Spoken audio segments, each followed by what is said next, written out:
Olá, saudações em seu coração maravilhoso. Hoje eu vou falar de duas tipologias do traço de caráter psiconeurótico. O que é isso, Zen? O que é um traço de caráter?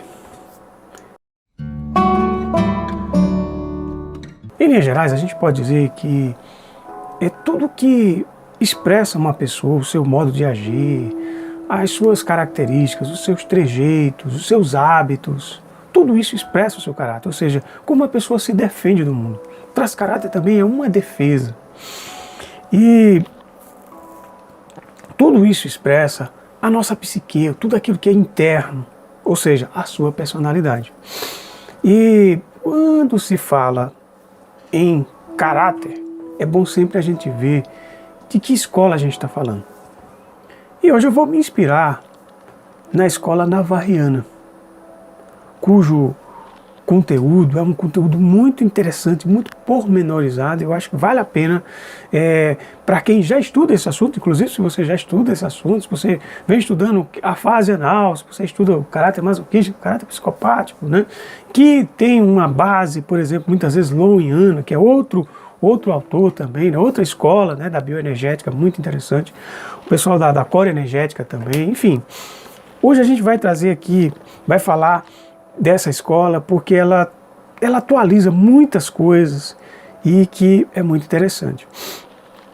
Quando a gente fala em traço de caráter, a gente poderia dizer que são pedaços de caráter, são traços, e não o caráter puro, o que o Reich chamava de caráter genital. Como a gente, ao longo da nossa formação, que passa sobretudo na primeira infância e vai até a adolescência, que seria o ciclo completo, né, da nossa estrutura caracterológica, né? Mas se a gente passa por atropelos, né, por estresses, por traumas, a tendência é que a gente desenvolva apenas pedaços. E cada pedaço vai ter o reflexo de que fase da vida você ficou travado, que ficou traumatizado. E nesse contexto, a gente passa, podemos dizer, assim, de uma forma geral, que a gente passa por 3 fases. Uma fase oral, que é justamente quando o percurso daquilo que a gente consegue, conferido, né, pelo pensamento freudiano, né, que é o percurso da libido, né, o percurso do prazer no nosso corpo, né, que primeiro passa pela boca, chamada fase oral, depois uma fase anal e na última fase, a fase genital, que é a fase da descoberta da sexualidade infantil. Então, tudo que tiver atropelo nessas áreas, a tendência é que a pessoa expresse um caráter, um traço, um pedaço desse caráter condizente ao que funciona nessas partes. Então, inclusive eu tenho alguns vídeos aqui que eu falo sobre esse assunto. Tem um vídeo que eu falo sobre o traço de caráter núcleo psicótico, o traço de caráter borderline, e hoje a gente vai falar de 2 tipologias. Do terceiro traço de caráter, que é o psiconeurótico, que se dá exatamente na fase anal de desenvolvimento. Essa fase é a fase do controle dos esfíncteres. É a fase onde a criança já começa ali a se distanciar um pouco da mãe, já descobrir, já andar, já manipular os objetos e controlar suas fezes, ter fezes mais sólidas, ter uma comida mais sólida, né? E de acordo com o que acontece e também com a intensidade do trauma, porque os traumas, né, o traço de caráter, ele vai manifestar, ele vai se manifestar em 3 níveis, podemos dizer. Isso falando de uma forma geral. Vamos dizer que uma forma leve, uma forma que a gente pode dizer moderada e uma outra forma que pode ser chamada também de grave ou severa, né? Ou seja, de acordo com a intensidade desse trauma, vai se definir como essa pessoa vai se manifestar. E no que tange ao traço de caráter psiconeurótico, que se dá justamente nos traumas oriundos dessa fase anal, podemos dizer a fase anal porque é a fase em que a libido está na região anal. A criança sente prazer. É quando ela expressa, né, aquilo que vem de dentro dela, é o seu alimento, o alimento mais sólido, é também os seus sentimentos, as suas emoções, tudo isso, né, os seus pensamentos, tudo isso vai se expressando, ou seja, com as coisas que ela vai descobrindo por dentro. E aí, o psiconeurótico ele vai ter várias tipologias, inclusive a primeira que se forma é o traço de caráter, a tipologia psicopática, é o obsessivo compulsivo, é o masoquista, é o passivo feminino e o agressivo masculino. Hoje a gente vai falar de duas tipologias. Eu não vou falar do psicopático agora, porque o psicopático ele só completa, baseado nessa escola, o seu ciclo na outra fase, que é a fase chamada também de genital, né? Então o que eu vou fazer hoje? Eu vou falar do traço de caráter, né, na tipologia masoquista e na outra tipologia obsessivo-compulsivo. Por que chama tipologia? Porque, sob a ótica dessa escola, a gente só pode considerar especificamente estrutura, sobretudo, as duas primeiras fases, que é a fase da barriga da mãe e a fase onde a criança está se amamentando, que a gente poderia dizer, de uma certa forma, que seria a fase oral, onde a criança tem ali o contexto, né, que é na fase da gestação e a fase de amamentação, onde a gente poderia até dizer que teria ali como base, como traço de caráter, o esquizoide e o oral. Mas só que não é bem assim, é algo mais complexo, é que eu estou só sintetizando. Então vamos falar agora sobre o traço, né, a tipologia caracterológica, né, masoquista. Como é que funciona isso, né? Para quem já conhece, quem já ouviu falar sobre esse assunto, é a mesma coisa, são os mesmos princípios do traço de caráter, alguns detalhes, né? Porque essa fase se dá sobretudo na fase em que a criança está ali produzindo suas fezes, e aí de repente ela passa por uma educação muito rigorosa, muito severa, onde a criança passa por formas de ser controlada, né? Passa por um processo muito agressivo, onde a criança, poderíamos dizer que ela é muito submetida, ela é humilhada, a criança se torna muito subserviente, muito servil, e aí ela tende a desenvolver essa caracterialidade. E quais são as bases? O que a gente poderia dizer que vai caracterizar isso, né? Porque vai fazer com que essa criança vai desenvolvendo essa base, essa referência, né, com base nos traumas, sobretudo ligados a uma coisa que foi invadida, porque a criança masoquista ela foi invadida, podemos dizer. Tipo assim, sabe a mãe que quer controlar tudo da criança, que quer que a criança faça tudo do jeito dela, que invade o seu espaço, que não dá privacidade a essa criança, que quer que ela faça um desfraude precoce, que reclama das fezes, enfim, tudo isso pressiona a criança, faz com que a criança se sinta o quê? Humilhada, se sinta muito desprestigiada, né? E ela, nessa fase, onde a libido está nessa fase anal, tá chegando com muita força, então ela vai em busca do prazer, que é a nossa natureza buscar o prazer. Só que ela tem medo de ser punida. Porque com esse tipo de criação, ela teme esse processo de punição. E como ela não tem uma forma de reagir, até pela sua maturidade, pela sua muscularidade, a tendência dela é transformar prazer em dor. Então ela começa a comprimir, a segurar as suas inquietações emocionais, e aí ela passa a ser uma criança tolerante às frustrações, né? E aí ela vai ser o quê? Uma criança que vai suportar muito a dor, ela vai desenvolver. Por quê? Ela começa a desenvolver uma musculatura mais dura, mais rígida, porque ela controla, está na fase em que ela consegue controlar os esfíncteres.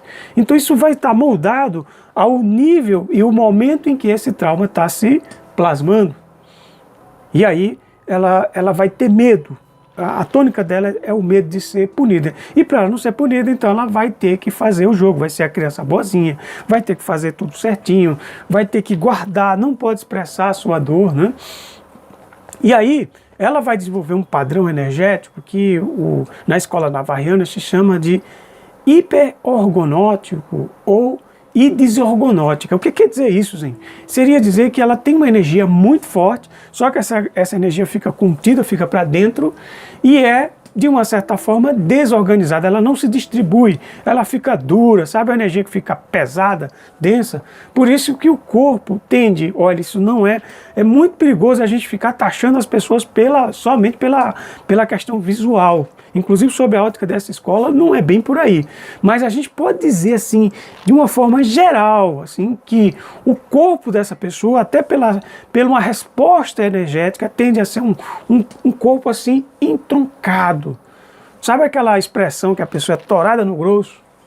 Tem os ombros tensos. É uma pessoa que é tensa, o pescoço é curto, duro, né? Uma pessoa pesada. Por quê?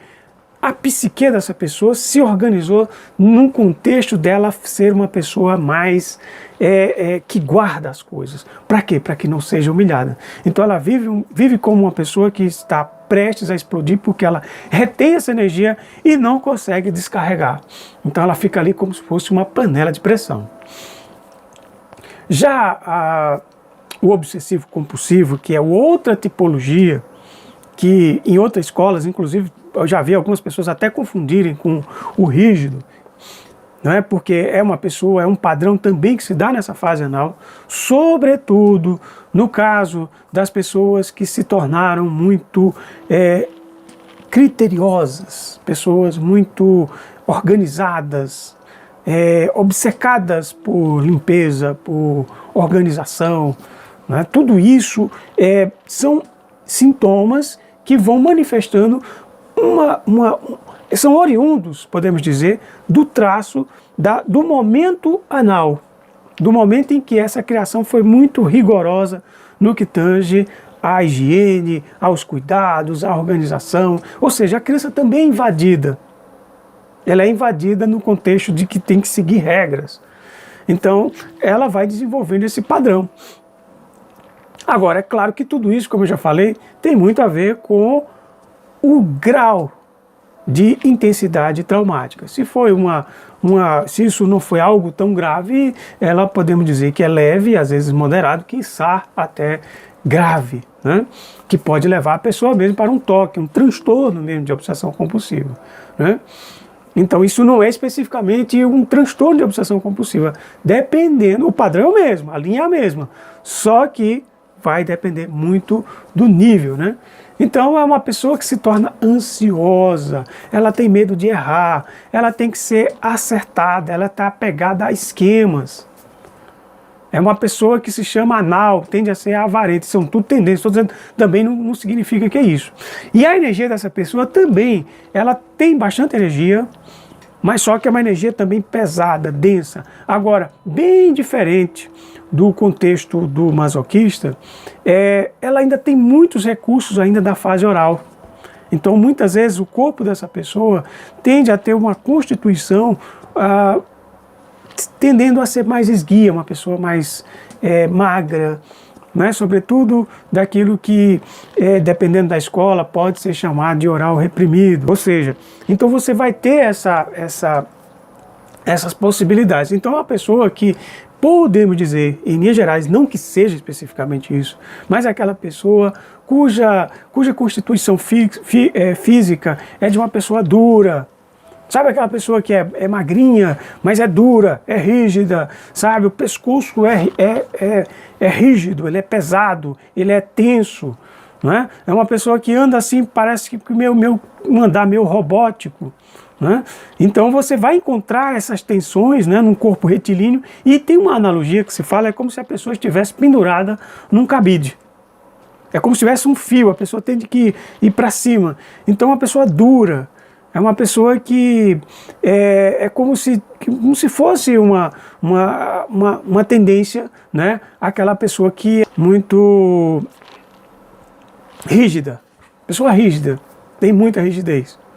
E essa tipologia, ela tramita em todas as outras tipologias, nos outros traços de caráter. Agora vai depender da intensidade. E a gente vai chamar o obsessivo compulsivo, sobretudo aquele cuja defesa maior, onde a fixação da libido foi maior, sobretudo nesse contexto.